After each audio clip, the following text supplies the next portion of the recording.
Hey, is this Dave? This is Dave. And this is Thad David. from Structures. Didn't mean to cut you off. Thanks for your time today and for being on the show, man. Go ahead and introduce yourself and give everyone an idea of what you're into lately and where they can find you online if you desire. Yeah, thanks. My name is Dave, or David Miklos.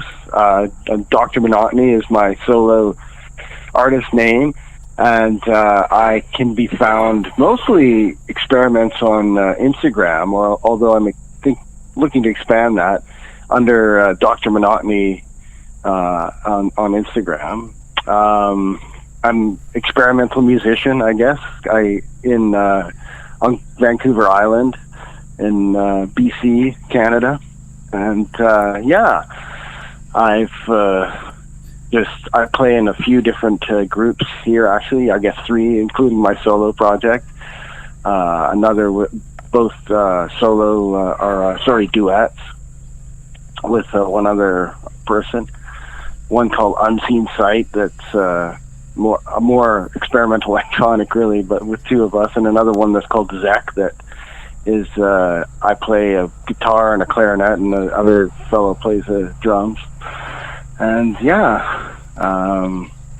I guess I started getting into music in when I was maybe 16, and I got into the Beatles, and I started playing in a band with a friend of mine, and we played like all 60s covers and Hendrix and the Doors and stuff, and then I got into heavier stuff and played in another band with moshable kind of music, which was really fun, playing in front of all those skater kids jumping all over each other. And it is. It's such an energy, I love that. That's one of the best times. Then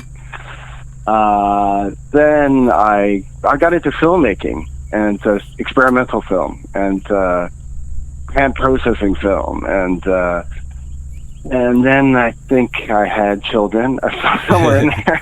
You think you had children? That. Yeah, I think I did. I had a couple of them too. Yeah, and so that became an occupation for a while, with doing stuff on the other side. It wasn't until I moved back to the island and I got together with Josh and Unseen Sight, and I started getting back, and we played some shows with this other group last summer, and really got into the fever of playing live in front of people again, like those kids jumping on over each other, same thing. Yeah. Except these people are lying on a rug most of the time, right. zenning out or something. I need to see this too, by the way, because I'm hoping you play the clarinet and guitar at the same time.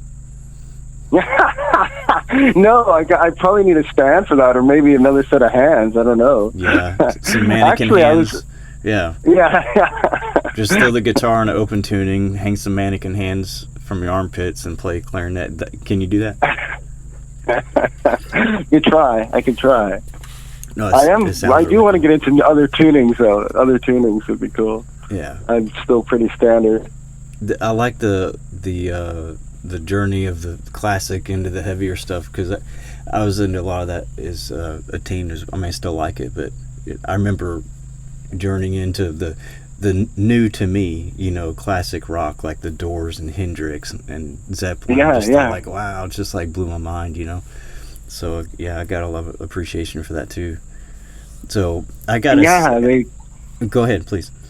No, I was just gonna say, that stuff really struck some chords. So that 60s, where something's going on there. That really, for sure, still resonated. Yeah. And I didn't even know you were involved in the duet projects. That's pretty cool. I'm just recently kind of came across you on Instagram through mostly, I guess, what you're sharing is field recording on there on Dr. Monotony, which is such a cool name, Dr. Monotony. But I gotta say, man, I just really love how the connection between what you see out there and decide that connects with what you're an idea of playing with the sound of it, and then how you share it, because it's really rekindled an interest for me personally in field recording as well, like getting back into it, and just because there's such a music and everything all around us, it's almost like a cheat code to find all these cool sounds that you're not really creating consciously on an instrument. You're just finding them out there, you know. It's really cool. Yeah, yeah. It's about listening. Like, I've been into, filmmaking and photography, and I've done a lot of like looking through, taking pictures of stuff in alleyways and people's garages and stuff. And yeah. And it's like about looking and like and listening for things. It's about the act of it. Looking and listening, and in this case, listening to, really listening close. Like to those sounds that like are generally ignored. Yeah. The everyday little things, and then it just became an obsession with me to start doing this. I just started going out and recording regularly, and then you can't stop. Then it's everything. Ooh, that's neat. I wonder what that sounds like. If you hit that thing. Yeah. Yeah. Do you ever see like an item out there and you just know right away that's going to make a sound kind of like this, and I got to go hit it or rub it or strike it or whatever? More and more so, yeah. If I see something that, like today, I was coming on the ferry and they had these long tubes that, these long hot plastic tubes. I know if I smack that on the end, you're gonna get like an interesting sound. Or if you hit bars on, metal bars, and the different sounds of different materials, like metal versus wood, and So I do find I'm always more and more. I'm learning how to hit things. Yeah, learning how to hit things. Sounds good. And I hope that's a skill that came with field recording and not parenting, because you mentioned you had kids. That's where I get my hitting out, is in field recording. Well, I've got a couple myself. How old are your kids? One is 9 and soon to be 10, and the other one is 12. Oh, that's good ages, man. I'm north and south of that. My oldest is 21 and my youngest is 6. Oh wow! Yeah. Oh wow! Wow. The youngest that's a good gap. Yeah, it was good. It was like just doing it one kid at a time, Yeah. But the youngest one just started first grade this week, and he already said he likes music class, so I'm really excited about that. Yeah, I think it's such a great thing in schools, just to, if you don't take it up as a career, it doesn't matter, just to like be into it and maybe learn how to play something, Yeah. And make some interesting sounds. Yeah.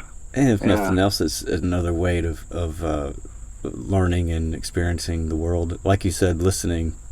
It's kind of what I call active listening. Instead of just hearing stuff, you're like paying attention, and listening, actively listening to the nuances. And so, yeah. Yeah, totally. Yeah. I was just at a festival on Galliano Island. It's called Active Passive, and that's the reason. Well, there's a pass called Active Pass by, but also they talk about that active and passive and sort of switching back and forth. And they have things like drawing supplies. So if you want to listen and doodle, you can do that, and or you can like actively like focus on what you're listening to. That's very interesting. I've been doing a lot of that lately. Even at work, I work in a industrial setting, and I've been like zoning out to the rhythm of machines and the clack and clanks and ticks and hisses and all the rhythm and melody they make, and I'll just get over there and start bobbing in my head and like jamming to it with no earbuds, just like in my head, just making a melody to the rhythms. It's amazing what you can find when you really turn your ears on.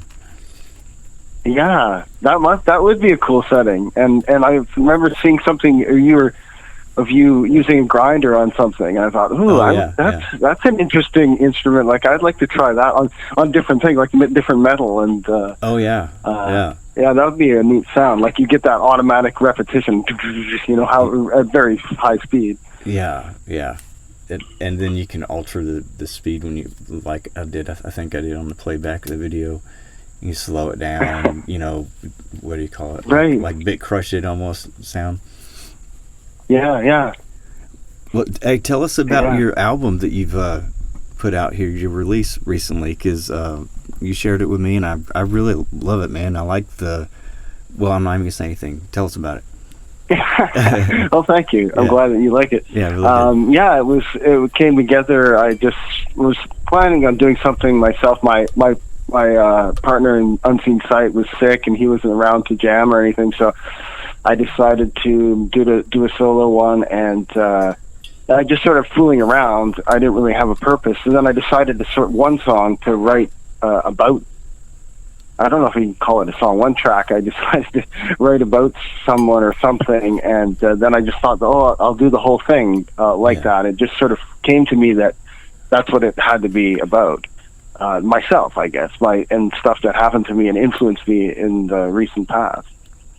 And so, yeah, and then I used the field recordings that I had made over the last 2 years or so, on Instagram, and that I had posted on Instagram as sort of the basis, and then added some electronic or tape recorder improv stuff that I'd done again over the last 2 years, or new stuff, like some stuff with the clarinet and stuff I put in there. I played was new on top of the field recordings, but. Yeah, but I found, like, afterwards, I found that I really do it I look at it in more of a filmic kind of way, like I'm editing video on the computer, like not paying attention to when or where or anything was recorded, but just moving it around independently and, speeding it up or slowing it down or whatever. Yeah. Versus like those other projects I'm in are much more like improv based, because the people who are in it are more improvisationalists, I guess. Yeah. So it was, but this was more like the way I'm used to doing things, and it was in this really sort of clippy kind of style, and almost like a narrative to me. Like it had a beginning and a middle and end. It had different sections, sort of, in it, and So yeah, it was really fun. It was really one of those things where you do something about yourself and you kind of like exercise some stuff because you think about it or something. But it was also strange to write that kind of abstract music about something. I never really thought about doing that before. I just usually sort of record things and then put them together afterwards. Yeah. But so was predominantly the material stuff you had collected over the past couple of years, like you mentioned, was there very little things you wrote or recorded specifically during the making of the album? That I added to it? Yeah. Not really. It was pretty much all stuff that was already there, because I just recorded so much, and I just thought, oh, I can use that, or oh, that would fit in there really nicely. Like in the first one, I had already recorded one of my favorites was marbles and crunching paper. The sound of marbles are like rolling around in a bowl. Yeah. And I thought for that what's the first track? Where does it happen? It's called, and it's just sort of about like that it all happens in between your ears, here. Right here is where it starts. Anything, like all of your perception of everything happens there. And so then I thought, oh, that's perfect. Like the marbles are like, rolling marbles around in your head, sort of metaphorically or something. And I didn't even realize that until after. But, you just have to like, I guess I had so much recorded that I had a lot to pick from. I love the idea, because it's like you took it's kind of like you made a audio scrapbook or collage of your past couple years of collecting audio. Yeah.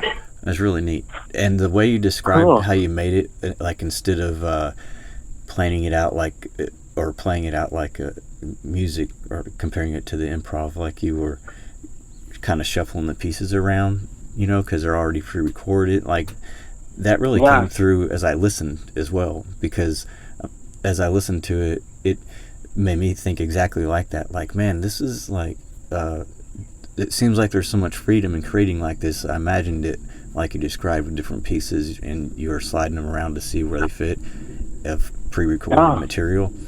It's exactly how I imagined it, and it made me like want to do something like that too, because it seems so fun. Like instead of writing a song per se, you're just arranging a bunch of stuff you've already had recorded in a creative and abstract kind of way, and I think it's really fun and interesting to listen to.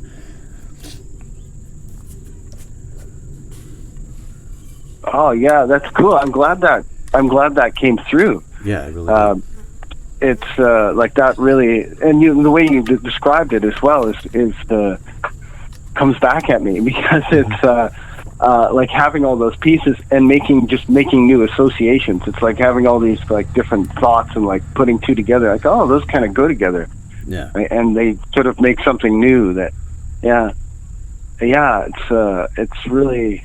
I've never really approached anything like that. I've always been, even with like experimental film, try to be like more meticulous about like sort of setting it up and like planning it out.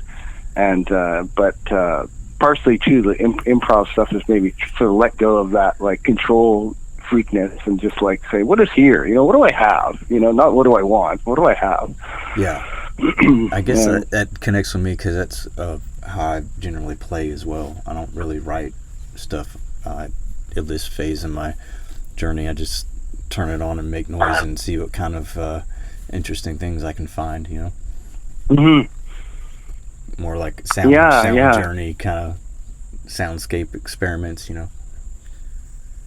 Yeah, I find it very freeing to like let go of that like expectations and just like always be playing, you know, like the recording. You're always just playing around, and if you get something great, you know, it's not always going to be something great, you know, you can't expect that, and but you might, the more you do it, the more it could be great.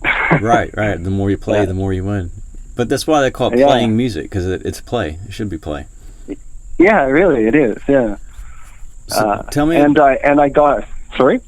Oh, please finish. But I'll just lead into. I was going to ask for you to share about some of your experimental film too, and how you do audio with that. Yeah, that's sort of where I got into audio, was trying to make soundtracks for things, and oh, cool. So I got into it when I was living in Vancouver. We got into like processing Super 8, and I'm getting back into it now too. I have a bunch of projectors, and I'm going to do I'd like to do some multimedia sort of film.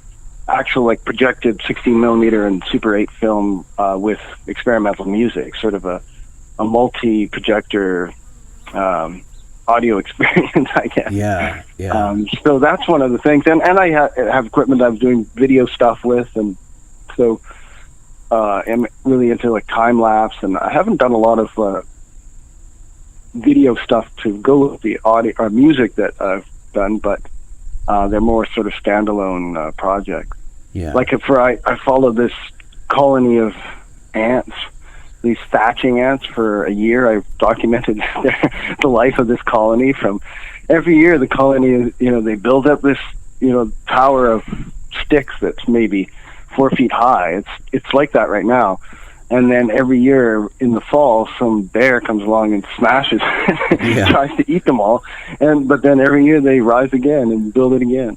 And so I decided to document them because they look so cool. And so I did that for a year. So I'm still putting that project together. Actually, I want to do sort of maybe an hour-long or 45-minute long sort of experimental documentary about them. But I also tried recording them, which was really cool, putting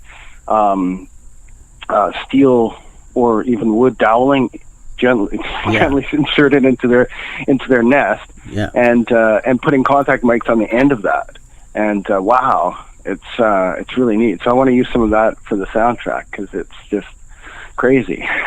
I'm really into that stereo contact mics, using two separate contacts for left and right channel. You can get some really interesting stereo really kind of effects and things.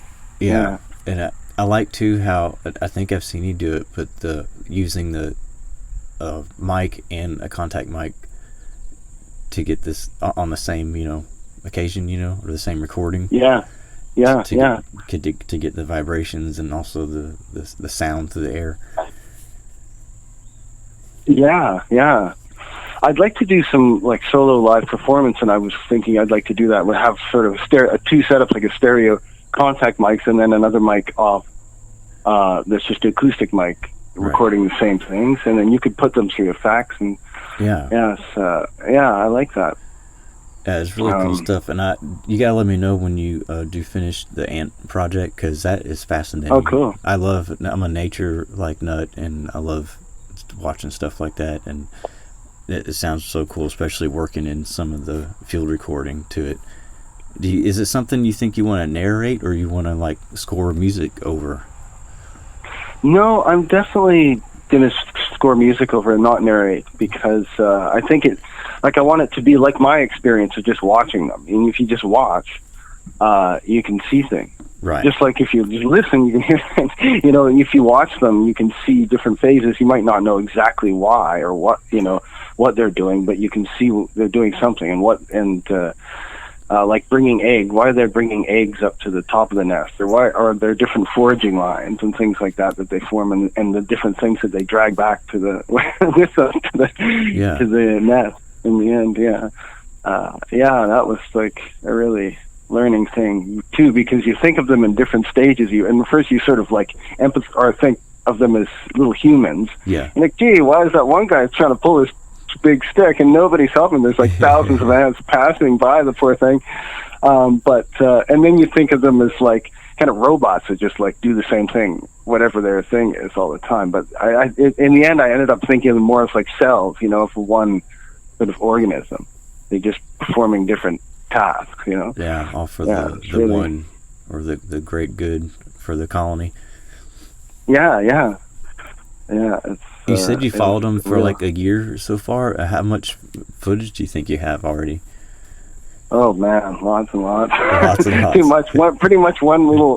Is it a 250 gig hard drive? I think, or so, is filled with HD footage of them. So you got plenty of material to edit from, huh? Yeah, totally. Sure. I've already put a bunch of months, because I have it by the months of their. So there's no narration; it would just be the month that it takes place in. So I've edited a bunch of it together already, so I'm getting there. There's not much going on in the winter, so those are going to be quick parts. yeah, for sure. There's some like time lapses of the colony. Well, what kind of? But yeah, sorry. No, I apologize. We keep doing that. There, like you mentioned, there was a delay. We mentioned that earlier. But I was going to ask, what kind of recorders and camera? What kind of gear do you use? Yeah, good question. I'm always interested in gear. My audio recorders is a Zoom, but it's the H4n. Like you can do it has two inputs that are XLR or quarter inch, and then it has onboard stereo.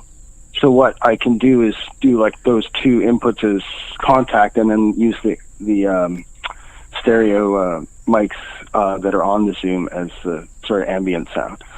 But then I'm usually putting on an Instagram, so I usually go into my camera, which is a Sony A7 III, that, I just go in out of the Zoom recorder into that via the 1/8 of an inch stereo plug. Gotcha. And so record sound onto that. Sometimes I'll do the Zoom recorder as well, because it's got the 9600 kilohertz. It's just a higher sample rate. Especially if you want to slow it down, which don't really do that much, but so that. And then I also have, actually, for recording inside, not as much a field, I have a set of Rode M5 stereo mics that a matched pair that I use in different configurations, like usually the XY configuration, and then that into a mixer and into the camera, or into the Zoom recorder again, which has the phantom power. I've seen that. What was the one you had, R5? I got a Zoom R4. It's R4. It's like the multi-track kind of setup.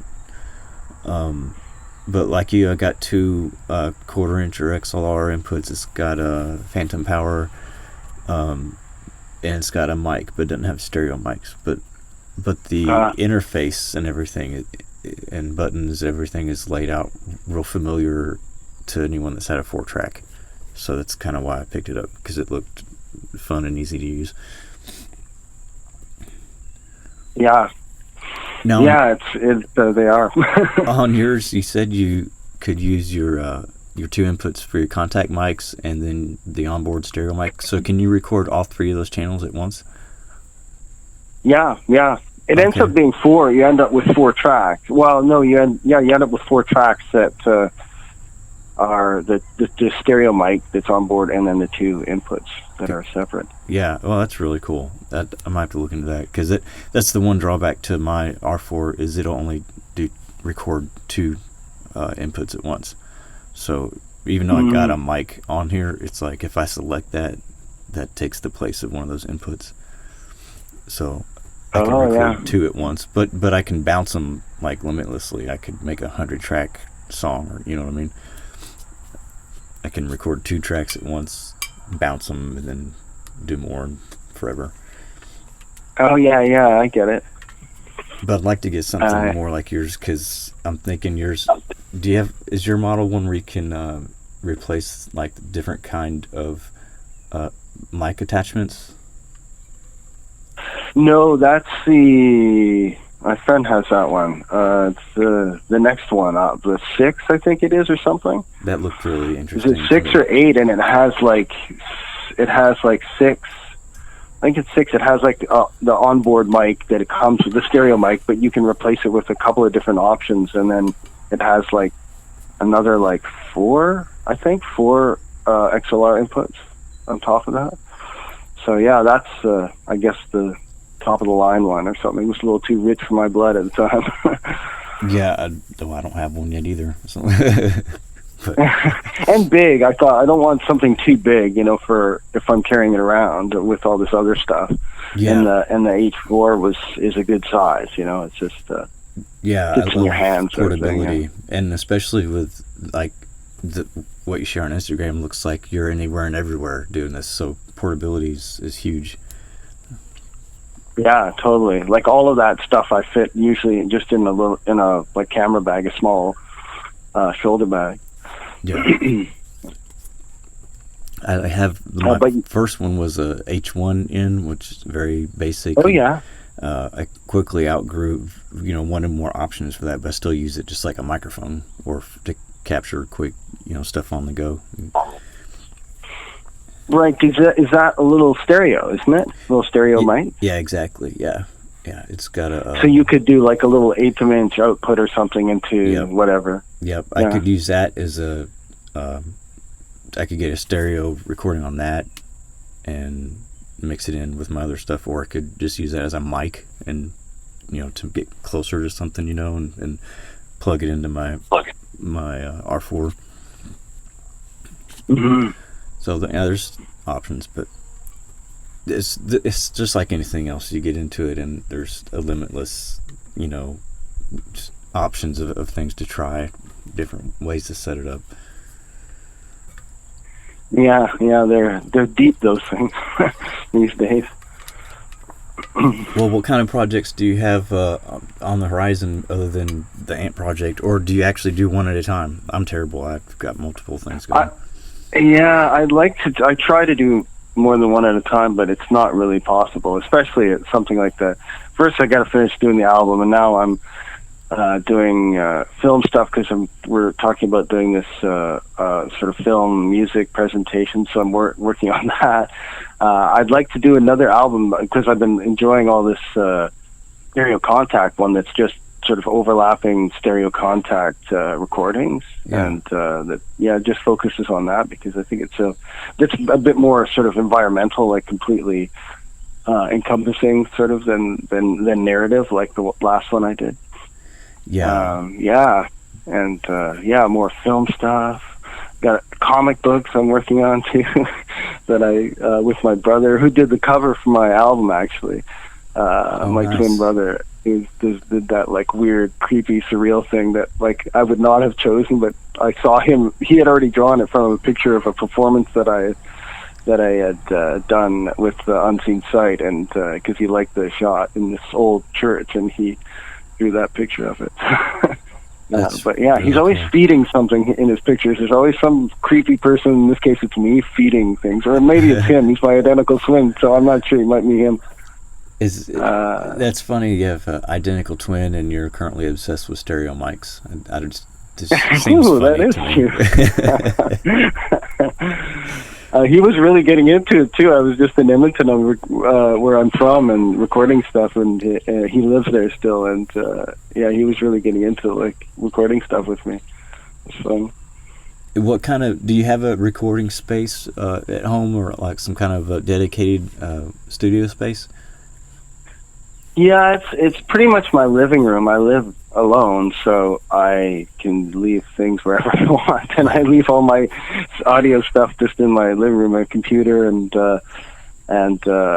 all electronic pedals and my synth and sound equipment. It's just mostly all set up there most of the time, just because it's easier to use. You know, when you want to use it, you don't have to haul it all out and everything. I like to keep things out, and it makes it kind of messy, but easier to use when you want to. Yeah, I agree. I don't have that luxury, and that's really cool that you're able to do that, because it takes a limit off, or what's it called? Makes it easier just to jump in there when you're inspired. You know, the words are escaping me, but you know. Yeah, it gives you like one less reason not to do something. Yeah, one less obstacle. Yeah. How do you like those? And it just encourages you to play. I like them. Yeah, I have since encountered other, there's zillion mics out there, but there's other ones too that are just more designed for sensitive. Like the Rode ones are more for area. You can get them close, but they're more of an area mic. You don't want to be doing anything too like active, like very close to them. Right. Whereas there's other ones that are more for close recording, or it's more sensitive. So I would, would probably lean towards something like that now. But yeah, I like them. I've recorded some shows with them, like my friend's band, and yeah, they sound really good for that, for sure. Yeah, I'm interested in the capturing the area, the environment, sounds. Well, I even sent you a picture, I think, of a place I went out scouting, and I'd like to get some mics to pick up the different sounds of the water in the forest, down as the waterfalls cascading, different portions of the stream and the forest, all, just like you would hear it, like you could kind of be able to focus on each element. So it's, we might have to do a little something in the future, collaborate or do something creative, because you've really rekindled this in me too, because I've used to do a lot more of this, and now I'm finding myself doing it more now. Oh, that's awesome. That's the best. That's what I'm looking for, really. I remember that what you shot of those of the waterfalls and drippings and things, and just the different rock shapes around there, and how there's so many sounds there. I could see it, and it's so much fun. But that's like with this album, I asked people that I knew to contribute sounds to the different tracks about stuff, and they did, and like, especially a couple people, it really sort of made them get into listening closer, and really like stop and like listen to things and search for a sound that's good enough, or that they think is good enough to send to be, and like just like really get into like noticing all of the sounds, and it sort of made them, and that was just the best compliment I could possibly imagine, that you could have that effect on people, to like make them look or like hear differently, is great. I feel like that's so. Yeah, I could record that. I'm sorry. Yeah, no, you're right. Yeah, I agree. Just that's to help sort people, of like the goal. Yeah, help people that realize a different way that you could perceive the things around you. Yeah, that's one of the things I thought about the album when I decided, it's about me. But like, isn't anything that somebody that's created sort of about the artist ultimately? And so you can't really get away from it. And the best you can hope for is to like sort of show somebody else like what you saw, or and rather than like convince them of something. Yeah. Well, how do you feel like is there a difference to you when you are, perhaps if you write a piece of music and you share that with the world, versus you're showcasing sounds like in a field recording style, and share that with the world.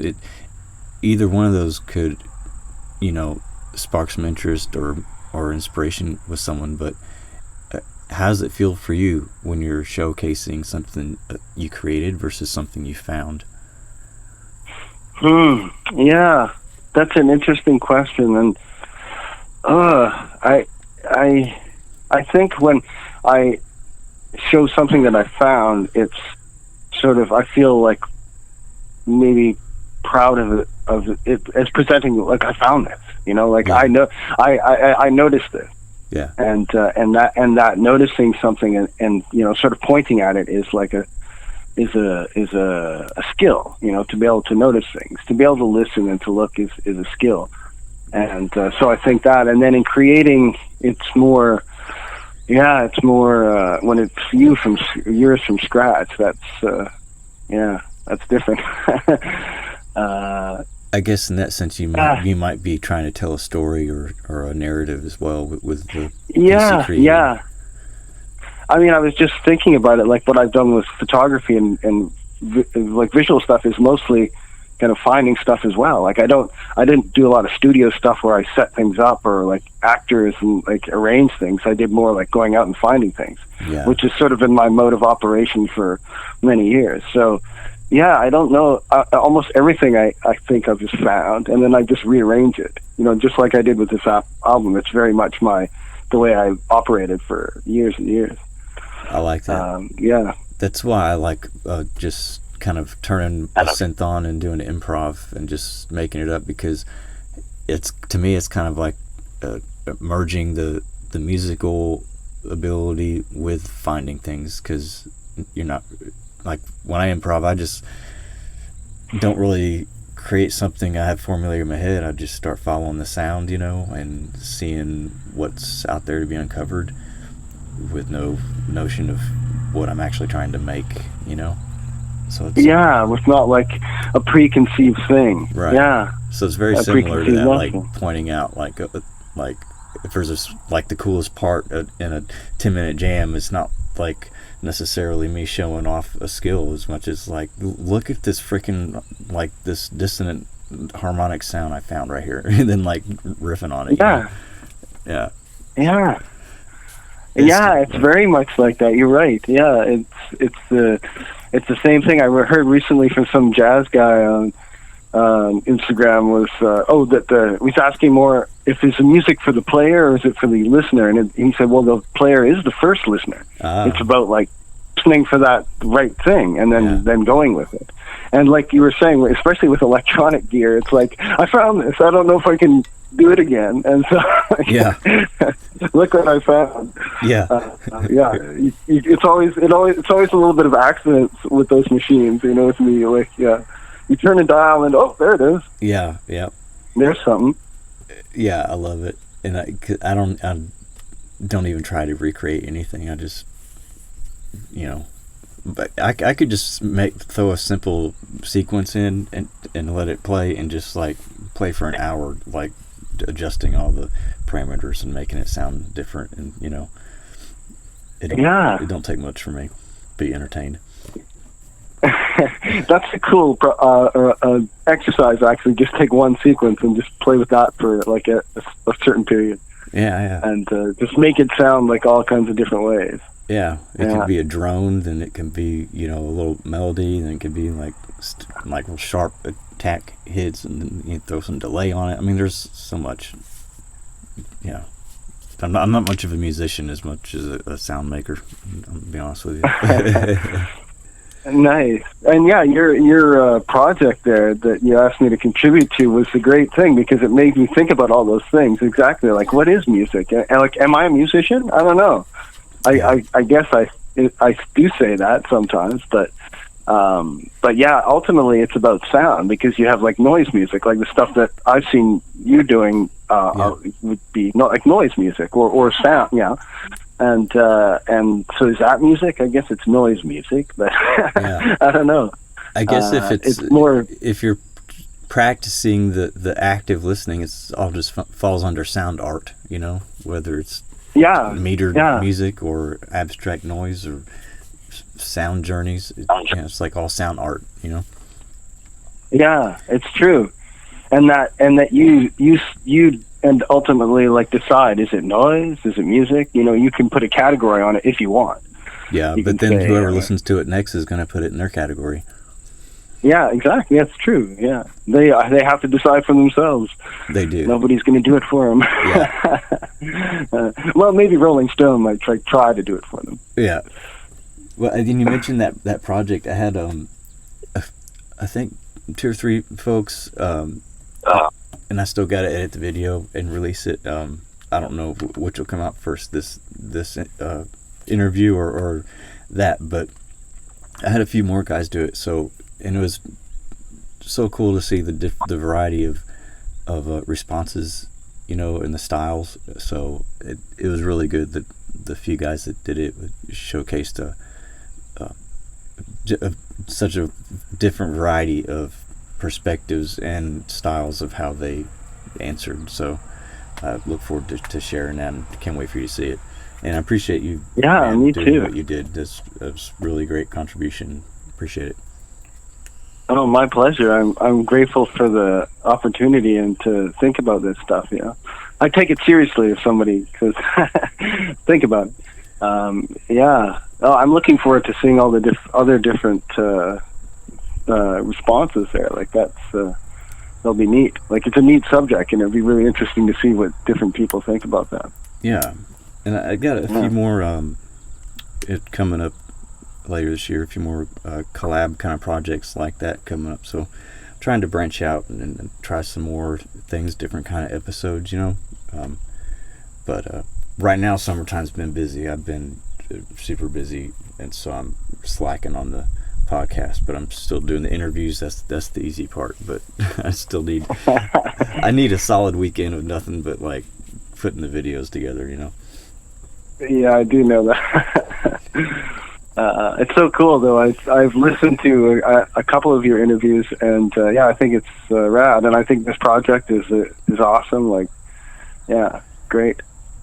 Well, man, I appreciate it, and I'd love to have you back on again.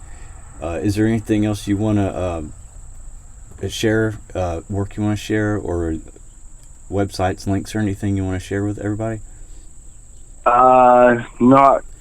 Not really. I mean, I got Instagram.